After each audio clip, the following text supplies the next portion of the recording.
Hello, my name is Steve Brooks and I welcome you to the Electrical Powered Engineering course. I've tried to write this course in such a way that everyone can learn something, whether you come from an engineering background or not. In this first section, I will introduce some basic electrical principles. I hope you enjoy it.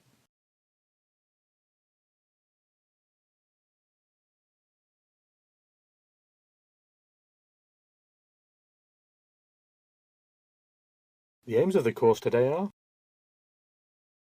to give an introduction to everyone on the fundamental electrical principle,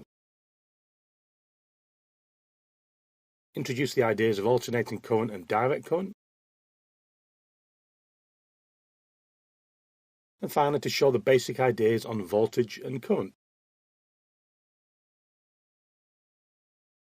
In September of 1831, Michael Faraday made the discovery of electromagnetic induction. Michael is considered the father of electricity due to his discoveries and his creation of some of the equations that we use. Faraday originally attached two wires to a disc and rotated the disc between the opposing poles of a horseshoe magnet, creating an electric current. Let's look at some of the definitions we'll be using in this course. The first one is voltage. That's a measure of electrical force, i.e. how quickly the electricity moves. Next is the current. That's the amount of electrical charge. The bigger the load, the higher the current. Next we have the resistance. Every material has a resistance to electricity. The higher the resistance, the less the current flows. Next we have the conductors. They're substances such as metals, either copper, aluminium, that have little resistance to electricity and allow it to flow. And finally insulators. These are things such as wood, rubber or glass that have a high resistance to electricity and stop it flowing. Firstly, let's look at the current. There are two main types of current. The first is direct current or DC. The main source of DC power we will consider on this course is from batteries. Here is the symbol that we will use. Simply two parallel lines. The long line is the positive terminal and the short line is the negative terminal. Here's the battery that we all know well. Again, it has a positive and a negative terminal.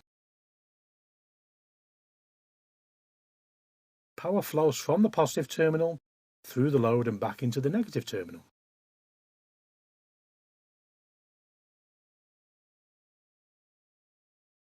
In a direct current or DC electrical system, the current always flows in the same direction.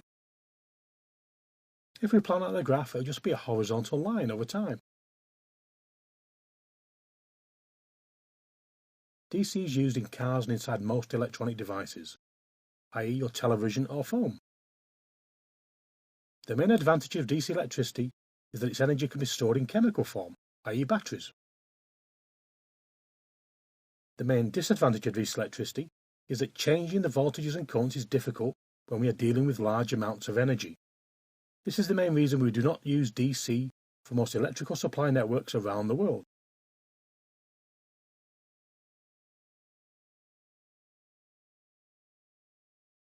The other type of current we see is alternating current or AC. The main source of AC power we'll be using in this course will either be from the electrical network or an electrical generator. Here is the general AC symbol that we'll use. Basically a circle with a sine wave inside and a live and neutral terminals. AC power flows from the live terminal through the load and back into the neutral terminal. Please notice the different terminology to the DC system. Instead of positive, it's live. Instead of negative, it's now neutral.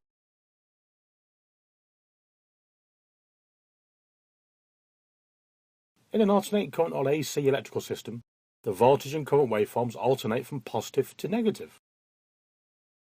What we normally see in an alternating current system is a sine wave, and as we said, it goes from positive to negative over a full cycle over time.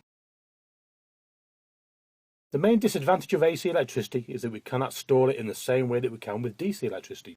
Once it's made, it has to be used straight away. The main benefit of AC systems is that we can change the magnitude of the voltage and currents fairly easily. This is why we see AC in most electrical networks around the world, including the system in your home.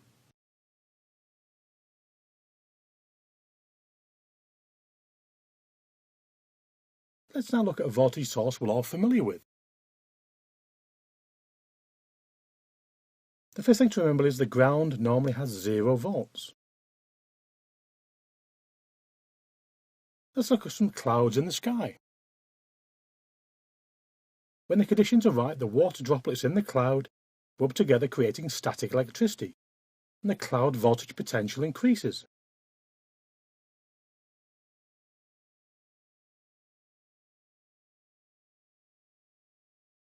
This creates a potential voltage difference between the ground voltage, which is 0, and the cloud.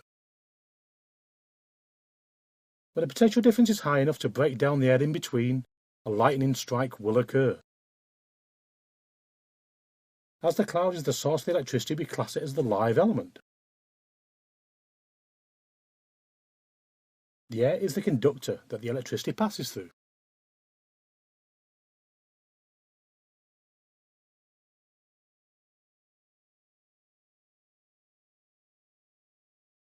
Electricity is a form of energy that occurs due to the existence of charged particles, either electrons or protons.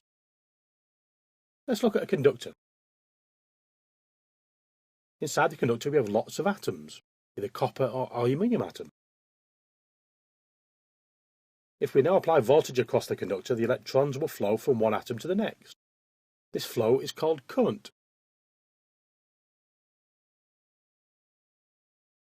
The flow will continue as long as the voltage potential difference is there.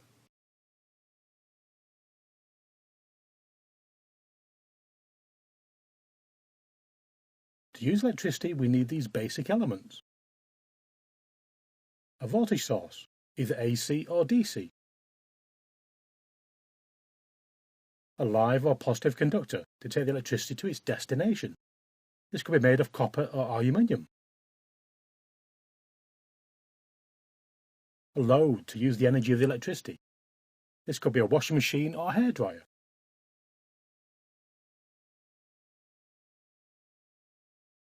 A neutral or negative conductor to take the electricity back to its source.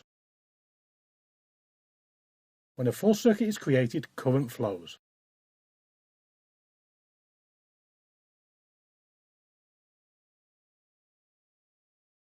We can also think of the electricity as flowing water. It's a good analogy. First we have the water pump, i.e. the voltage source. This pumps the water around the system.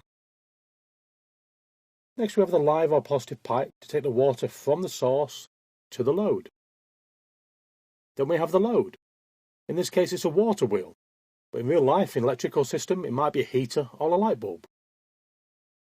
Then we have the neutral or negative pipe to take the water from the load back to the source.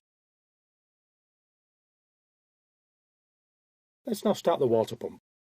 The water will flow from the source, through the live, through the load and back through the neutral. When the water arrives at the load, the water wheel will start turning.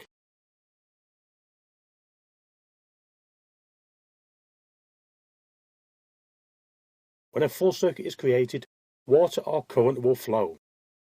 And as we said, it goes through the live, through the load and back through the neutral. The load absorbs the energy of the water. Therefore, in the live or positive side, the water is quite fast and there's a high voltage. On the neutral side, the water is running slower, therefore we have a low voltage. Let's now summarise what we've learnt today. The two main types of electricity we use are alternating current or AC and direct current or DC.